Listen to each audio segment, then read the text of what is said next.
예수께서 그의 12 제자를 부르사 더러운 귀신을 쫓아내며 모든 병과 모든 약한 것을 고치는 권능을 주시니라. 12 사도의 이름은 이러하니 베드로라 하는 시몬을 비롯하여 그의 형제 안드레와 세베대의 아들 야고보와 그의 형제 요한, 빌립과 바돌로메, 도마와 세리 마테, 알페오의 아들 야고보와 타데오, 가나안인 시몬 및 가룟 유다, 곧 예수를 판 자라. 예수께서 이 12를 내보내시며 명하여 이르시되 이방인의 길로도 가지 말고 사마리아인의 고을에도 들어가지 말고 오히려 이스라엘 집에 잃어버린 양에게로 가라. 가면서 전파하여 말하되 천국이 가까이 왔다 하고 병든 자를 고치며 죽은 자를 살리며 나병 환자를 깨끗하게 하며 귀신을 쫓아내되 너희가 거저받았으니 거저주라. 너희 전대에 금이나 은이나 동을 가지지 말고 여행을 위하여 배낭이나 두벌옷이나 신이나 지팡이를 가지지 말라. 이는 일꾼이 자기의 먹을 것 받는 것이 마땅함이라. 어떤 성이나 마을에 들어가든지 그 중에 합당한 자를 찾아내어 너희가 떠나기까지 거기서 머물라. 또 그 집에 들어가면서 평안하기를 빌라. 그 집이 이에 합당하면 너희 빈 평안이 거기 임할 것이요 만일 합당하지 아니하면 그 평안이 너희에게 돌아올 것이니라. 누구든지 너희를 영접하지도 아니하고 너희 말을 듣지도 아니하거든 그 집이나 성에서 나가 너희 발에 먼지를 떨어버리라. 내가 진실로 너희에게 이르노니 심판날에 소돔과 고모라 땅이 그 성보다 견디기 쉬우리라. 오늘 우리가 묵상하는 이 마태복음 10장부터는 이제 예수님께서 마태복음에 행하신 5개의 설교 중에 이제 2번째 설교를 말씀하고 있습니다. 첫 번째 설교는 산상설교였죠. 하나님의 백성으로서 어떻게 살아갈 것인가, 하나님의 천국된 백성으로 어떤 마음과 중심을 갖고 살아갈 것인가, 또 하나님의 천국 백성이 소유한 복은 어떤 복인가. 그래서 세상이 이야기하는 소유의 복이 아니라 가난한 심령, 또 온유한 심령, 또 마음이 청결한 자의 심령, 이런 하나님의 나라를 소유하고 붙들고 살아가는 아주 특별한 이제 삶의 방식, 그리고 존재됨의 방식을 말씀하는 것이 산상설교였습니다. 그리고 이제 예수님께서는 산상설교를 마치신 후에 이제 8장, 9장에 보면 산상설교를 마치시고 산에서 내려오셔서 이제 제자들과 함께 돌아다니면서 단순히 하나님 나라의 말씀, 권세 있는 말씀 선포뿐만 아니라 권세 있는 능력과 치유를 베푸시면서 실제로 예수님이 선포하신 하나님의 나라가 이 땅에 고통받고 신음하는 백성들에게 임하는 역사를 보여주십니다. 그래서 말씀에 나타난 권세뿐만 아니라 그것이 능력으로 나타난 권세를 통하여 하나님의 나라가 이 땅 가운데 임하는 것을 친히 보여주십니다. 그러면서 중간에 예수님께서 제자들에게 나를 따라오는 것이 무엇인가, 이런 천국을 선포하고 천국의 권세를 앞당기게 하는 이 예수님께서 선포하시는 이 하나님 나라의 권세와 능력이 무엇인가를 보여주고 제자들에게 이런 예수님을 따르는 제자가 되어라. 그리고 그 예수님을 따른다는 것은 무엇이냐? 무엇보다 죽은 자들로 장사하게 하고 너는 나를 따르라 하신 것처럼 사역의 우선순위가 있고, 또 무엇보다도 예수님을 전심으로 따라야 한다는 것을 말씀하며 제자들을 계속해서 가르치셨습니다. 능력과 기적을 베푸시는 이 9가지 기적 가운데 예수님께서 계속해서 이제 그 제자들을 부르시고 예수님을 제자로서 따라간다는 게 무엇인지를 가르치셨죠. 자, 그리고 나서 이제 본격적으로 12 사도를 세우시고 12 제자를 세우시고, 그리고 이제 이 12 제자를 하나님 나라를 위하여 실제로 이제 파송을 하시는데, 이제 여태까지는 예수님을 졸졸졸 따라다니면서 이제 보았다면 이제는 너희끼리 한번 해봐라 그러면서 제자들을 직접 파송을 하십니다. 이렇게 제자들을 파송하면서 예수님이 이 제자들을 권면하셨던 이 제자 파송 설교가 바로 이 마태복음 10장에 나오는 말씀입니다. 그래서 이 마태복음 10장의 말씀은 예수님과 함께 동행하지 않고 이제는 너희들끼리 한번 나가서 해봐라. 물론 이제 본격적으로 행하는 건 사도행전에서 성령이 임하심으로 본격적으로 나가서 행하죠. 근데 이제 그 이전에 예수님께서 직접 이 제자들을 세우시고 보내시는 겁니다. 자, 먼저 10장에 보면 예수님께서 이렇게 말씀을 합니다. 10장 1절에 예수께서 그의 12 제자를 부르사 그럽니다. 자, 여기 이 12 제자가 결국 이들은 12 사도가 되죠. 자, 이 12 제자가 보냄을 받는데 이제 여기 5절에 그러죠. 예수께서 이 12를 보내시고 그럽니다. 보내시고. 자, 그래서 보냄을 받는다라는 말이 헬라어로 아포스톨로스. 그래서 사도다 이렇게 얘기를 합니다. 보냄 받은 사람이 사도. 그러니까 처음으로 12 사도, 그동안 예수님을 따랐던 사람 중에 마음의 각오가 되어 있는 12 사도를 부르셔서 이들에게 이제 선물을 주십니다. 뭘 주시느냐? 더러운 귀신을 쫓아내고 그 다음에 모든 병과 그리고 모든 약한 것을 고치는 권능을 주셨습니다. 왜 12이냐? 12은 이스라엘을 상징하는 숫자입니다. 야곱의 아들들이 12이 되고 그 12이 12지파가 되죠. 그래서 12 그러면 특별히 12지파, 12족장. 그래서 이스라엘을 대표하는 숫자입니다. 그러니까 여기 이제 12 제자를 불렀다는 건 예수님을 통해 천국을 선포하는 이 12 제자를 중심으로 한 하나님의 나라가 하나님께서 그렇게 말씀하셨던 이스라엘의 새로운 회복이 시작되는 출발이라는 걸 상징하는 것이죠. 이 12 이스라엘을 회복하기 위한 사역을 시작하시는데 그때 이제 제자들에게 주셨던 게 뭐냐? 귀신을 쫓아내고 다른 말로 하면 많은 이들이 귀신에 사로잡혀 고통당하고 있었던 것을 우리가 알 수가 있죠. 오늘날도 이 귀신에 사로잡혀 사는 사람들이 많습니다. 또 악마적인 생각, 사탄적인 생각에 꽉 사로잡혀서 이제 자기의 일상생활을 제대로 하지 못하는 사람들이 많죠. 늘 이 악한 생각을 품고 악한 마음을 품고 그리고 살아가는 사람들, 자기 자신에 대해 막 비하하고 자해하고 이러면서 자기 생명을 너무나도 쉽게 생각하는 사람들이 오늘날 참 많고요. 뭐 자살로 죽는 경우들이 얼마나 많습니까? 또 다른 사람을 향한 음욕을 품고 막 견디지 못하며 심지어는 사람을 해하는 정도까지 살아가는 사람. 또 자기 안에 미움을 품고 내가 죽어도 용서하지 못한다 이러면서 막 살기를 품고 사는 사람들이 얼마나 많은지 모릅니다. 그래서 이 복수를 위하여 막 사람을 해하다가 뉴스에 나오는 경우도 많죠.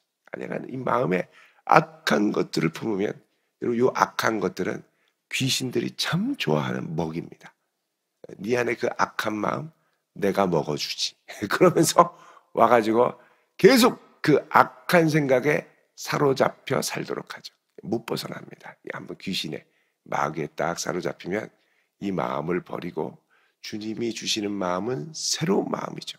새 마음을 갖고 새롭게 살아가야 되는데 이 아주 악한 마음을 품고 그러니까 막 스스로를 괴롭게 합니다. 견뎌내지를 못할 정도. 잠도 안 오고 마음도 어렵고 이거 버려야 되는 걸 아는데 안 돼요. 자기 힘으로. 이거는 권능으로 예수의 권능으로 물리칠 수가 있죠. 예수님께서 더러운 귀신을 쫓아내고 그 다음에 모든 병, 그 다음에 모든 약한 것을 고치는 권능을 주셨다고 합니다. 여러분 이 권능은 성령의 능력으로 오는데 여러분 권능을 많이 받으시기를 바랍니다. 예수님의 제자로 큰 권능 받아서 주를 위해 가면서 가는 곳마다 이 권능을 갖고 기도하고 귀신을 쫓아내고 약한 것을 고치고 예수님께서 그 제자들에게 이런 것들을 주신 이유가 뭐냐? 사도가 보냄을 받은 사람이라고 그랬죠. 보냄을 받은 건 뭐냐? 다른 말로 하면 보내신 분을 대표하는 대사와 같은 사람입니다. 대표자. 그러니까 내가 가는 그곳에 예수님의 임재와 예수님의 역사가 함께 나타나서 주님이 함께 하시는 것이 현존이 나타나야죠. 그래서 여러분이 삶의 현장에서 예수의 이름으로 가서 예수의 이름으로 선포하고 예수의 이름으로 전하는 그 모든 것들이 하나님의 영광이 드러나는 걸음이 되도록 우리 주님은 권능 주시기를 기뻐하십니다. 권능을 구하시길 바랍니다. 내 말에 힘과 능력이 있으려면 그를 위한 기도가 응답이 돼야 되고 그를 위해 연약한 것들을 주님이 친히 돌보셔서 마음을 붙들어 주시고 움직여 주셔야죠. 그래서 권능, 여러분 오늘은 권능을 좀 구하시길 바랍니다. 성도들이 날마다 구해야 할 것, 권능입니다. 권능을 받아서 하나님의 역사를 구해야죠. 이렇게 해서 12사도의 이름을 보니 2절에 베드로, 그리고 안드레, 야고보, 요한, 이게 이제 예수님의 제자들 중에 1군입니다. 1군 수제자들. 예수님이 나중에 그 십자가 지시기 전에 변화산에 올라가실 때 이 1군에 있는 2절에 있는 이 제자들만 데려가시죠. 또 겟세마네에서 기도할 때도 이 1군들을 데리고 또 죽은 병자들 지울 때도 이 1군에 있는 제자들을 데리고 이렇게 이제 갑니다. 그 다음 두 번째가 빌립, 바돌로메, 도마, 마테, 야고보, 타데오. 여기는 이제 그 뒤에 이제 처음에 요 네 사람을 뽑은 다음에 또 돌아다니면서 뽑았던 사람들이죠. 이 세리 마테는 이제 그 구장에 가면은 이제 예수님께서 가시다가 이 마테가 세관에 앉아 있는 걸 보고 또 부르시는 걸 우리가 볼 수 있습니다. 자, 그 다음에 가나안인 시몬 및 곧 가룟 유다 예수를 판 자도 여기 나오죠. 예. 그래서 이 12를 보내시면서 얘기를 합니다. 5절에 이방인의 길로도 가지 말고 그 다음에 사마리아인의 고을에도 들어가지 말아라. 오히려 이스라엘 집에 잃어버린 양에게로 가라. 자, 예수님께서 처음으로 자신의 대표자, 이 제자들을 보내실 때, 사도들을 보낼 때 제일 먼저 어디로 보내시냐면 이스라엘 집에 잃어버린 양에게로 가라 그러십니다. 우리가 생각할 때는 온 열방에 나가서 하시면 좋은데 예수님은 제일 먼저, 이건 이제 사역의 우선성입니다. 이방인을 배제하는 게 아니라 사역에 있어서 제일 먼저 하시는 건 뭐냐? 이스라엘 백성들을 회복하는 거죠. 왜냐하면 예수님께서는 이 땅에 새 이스라엘, 옛 이스라엘이 무너지고 새 이스라엘을 영적으로 다시 세우기를 원하셨기 때문에 먼저 새 이스라엘, 잃어버린 무너진 12제자를 회복하는 새로운 12지파가 시작되는 이스라엘을 세우는데 먼저 유대인들에게 그리고 나서 헬라인에게 복음을 증거하도록 하십니다. 그래서 제일 먼저 이들은 어디에게로 가냐? 유대인들에게 가죠. 그래서 마태복음 28장에 보면요, 여러분 예수님께서 부활 승천하실 때 이제 이스라엘에게만 주셨던 사역의 우선성을 온 열방으로 회복하죠. 그래서 맨 끝에 가면 19절에 그러므로 너희는 가서 모든 민족을 제자로 삼아라 그럽니다. 이제부터는 이 사역이 어디로 퍼지느냐? 모든 민족으로. 사도행전에 보면은 예루살렘과 온 유대와 그 다음에 사마리아와 땅끝까지 이르러 이렇게 되죠. 그래서 제일 먼저는 예루살렘, 온 유대, 그리고 밖으로 나가서 사마리아, 모든 민족이 있는 땅끝까지. 그래서 예루살렘과 온 유대가 지나서 사도행전 시대에는 사마리아와 땅끝까지 복음을 증거하는 그 사도들의 행전을 기록을 하고 있습니다. 자, 이렇게 예수님께서 제자들에게 이제 이 권능을 주시고 보내시면서 말씀하십니다. 7절에 보면 가면서 전파하여 말하되 천국이 가까이 왔다 하고, 자, 천국이 가까이 왔다. 천국이 매우 가까이 오고 있는 중이다라는 겁니다. 하나님의 통치가, 하나님이 다시 이스라엘을 회복시키고 이스라엘을 다스리실 그때가 아주 가까이 왔다는 겁니다. 그러니 너희들이 마음을 열고 그 나라를 받아들일 준비를 해라 그러죠. 자, 그렇게 하면서 뭐라고 그러냐면 병든 자를 고치고 죽은 자를 살리고 나병 환자를 깨끗게 하고 귀신을 쫓아내고. 자, 여러분, 요 모든 역사들은 예수님이 제자들에게 그동안 보여주셨던 역사입니다. 예수님을 따라다니며 보았던 것들을 이제 너희가 그대로 해보라는 거예요. 그러면서 뭐라 그러냐? 너희가 거저 받았으니 거저 주어라. 자, 하나님이 주시는 새 생명과 치유와 회복의 역사의 권능은 너희들이 엄청나게 비싼 돈을 주고 얻은 능력이 아니고 은혜로 거저 받은 것이니 거저 주어라 그럽니다. 특별히 9절에 너희 전대에 금이나 은이나 동을 가지지 말고 어떤 돈도 챙겨가지 말고 여행을 위하여 배낭이나 두벌 옷이나 신이나 지팡이를 가지지 말아라. 이는 일꾼이 자기의 먹을 것을 받는 것이 마땅함이라 그럽니다. 이 말은 너희들이 특별히 이 일을 위하여 뭘 자꾸 챙겨가지 말고 가면서 하나님이 이 일에 대하여 이제 하나님 나라의 일을 하니까 친히 공급해 주시는 그것들을 받아서 이제 먹고 또 지내면서 이 사역을 감당하라는 겁니다. 그러니까 요 사역에는 내 스스로 내 삶의 자원을 확보하는 아담적인 삶의 방식이 아니라 이것만큼은 전적으로 하나님의 능력의 손에 의지하며 나아가야 된다는 거죠. 하나님이 친히 모든 것들을 다 공급하신다. 그래서 직접 가는 거죠. 그러니까 여러분, 이 보내심을 받은 자리로 나아가는 건 하나님의 능력을 경험하는 아주 중요한 통로가 됩니다. 여러분, 하나님의 능력을 많이 경험하고 싶으시면 하나님이 나를 보내시는 그곳에서 귀하게 쓰임받을 수 있기를 축원드립니다.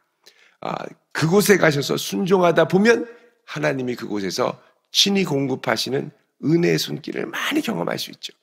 근데 아우 힘들어, 아우 못해, 아우 내 여력이 없어, 나중에 시간 나면 하지, 이렇게 이제 내가 다 계산해서 하려고 하면요, 그 어려운 가운데 공급하시는 하나님의 공급하심을 제대로 경험할 수가 없습니다.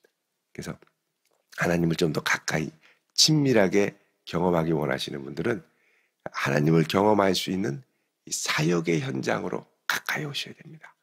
거기서 순종하고 따르고 감당하다 보면 하나님의 손과 발이 되는 역사를 엄청나게 많이 경험하게 되죠.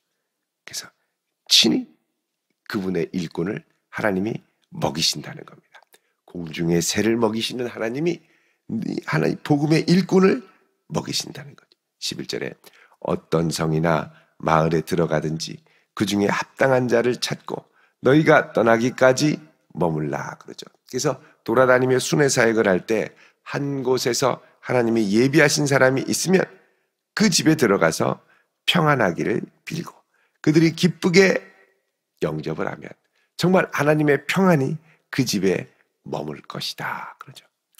하나님이 예비하신 일꾼들의 집으로. 그러니까 여러분, 우리도 주의 종을, 또 복음의 일꾼을 우리의 집으로 기꺼이 영접하고 기꺼이 함께 할 수 있도록 또 공급하심을, 주님의 공급하시는 손과 발이 되어 내어드릴 수 있는, 이것도 참 귀한 일입니다.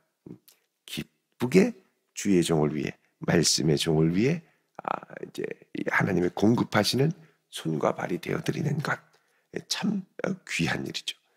자, 그 집이 이에 합당하게 반응을 하면 그 평안이 임하게 되고, 합당하지 않으면 그 평안이 너희에게로 다시 돌아갈 것이다 그럽니다. 그래서 14절에 말씀합니다. 누구든지 너희를 영접하지도 아니하고 너희 말을 듣지도 아니하거든 그 집이나 성에 나가서 너희 발의 먼지를 떨어버리라. 자, 너희를 영접도 하지 않고 듣지도 않는다. 이거는 누구를 거부하는 거냐? 곧 예수님을 거부하는 겁니다. 왜냐하면 이 사도들은 예수님이 보내신 일꾼들이기 때문에 예수님을 영접하는 것이 곧 사도들을 영접하는 것이고, 예수님의 말씀을 듣는 것이 곧 사도들이 전하는 천국 복음의 말씀을 듣는 것으로, 그렇게 예수님이 지금 말씀하시죠. 그만큼 이 보내는 사람들에게 예수님의 전권을 위임하는 걸 볼 수 있습니다. 15절에 내가 진실로 너희에게 이르노니 심판 날에 소돔과 고모라 땅이 그 성보다 견디기 쉬우리라. 자, 심판과 고모라 땅에 너희들 임했던 그 엄청난 재앙이 이상의 어려움들이 임할 것이다. 다른 말로 하면 사도들이 별거 아닌 것처럼 거부하는 것은 예수님을 거부하는 것이고 하나님을 거부하는 것이다. 이렇게 말씀을 하죠. 자, 그렇게 해서 이제는 제자들이 직접 예수님의 복음, 예수님의 권능, 예수님의 평안을 갖고 가서 예수의 복음을 증언하는 새로운 이 사역의 제2국면이 시작이 되었습니다. 나머지는 예수님이 이제 사도들과 함께 같이 다니면서 사역의 모범과 실습을 통하여 이들을 세우시고 그리고 나서 십자가에 죽으신 다음에 보혜사 성령을 보내셔서 이들을 본격적으로 예수님 없이 정말 사역을 감당하도록 하시게 되는 거죠. 여러분, 우리도 복음의 일꾼으로 쓰임받을 수 있으면 참 좋겠습니다. 주님이 쓰시는 복음의 일꾼이 되도록 또 주님의 권능을 힘입어서 나아가서 이 예수의 복음을 전하는데 쓰임받을 수 있도록 주님 앞에 권능을 구하시고 능력을 구하시고 천국 복음을 구하시고 평안을 구하셔서 주께서 만나게 하시는 사람들에게 이 풍성한 천국의 복을 같이 나눌 수 있는 그런 복된 성도 되시기를 주님의 이름으로 축원드립니다. 기도하겠습니다. 거룩하신 아버지 하나님, 오늘 이 한날도 하나님의 능력의 손에 우리를 붙들어 주시고 권능의 손으로 인도하여 주시옵소서. 예수의 복음된 사도들로 저희들을 부르사 세상 가운데로 보내십니다. 주님, 기쁘게 순종하며 힘있게 그 복음 증거하는 저희들이 되게 하여 주옵소서. 오늘 이 아침 주님 앞에 믿음으로 감사의 예물을 드리며 간절한 기도의 제목을 올려드리오니 주여 들으시고 받으사 평생에 붙드시고 은혜 주시는 역사를 맛보게 하옵소서. 예수님의 이름으로 기도드리옵나이다. 아멘.